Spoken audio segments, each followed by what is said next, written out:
How to see who else is using your Telegram account. Hi everyone, it's Sophia to assist you today. Without any delay, let's jump right in. First, open Telegram. You'll find this kind of screen pop up. Click on three lines on top left corner of your screen. After you have clicked on three lines on top right corner of your screen, simply you'll find this kind of screen pop up.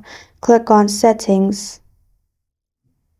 Then scroll down till you find Devices. In Devices, you will find all the devices that has logged into your Telegram account.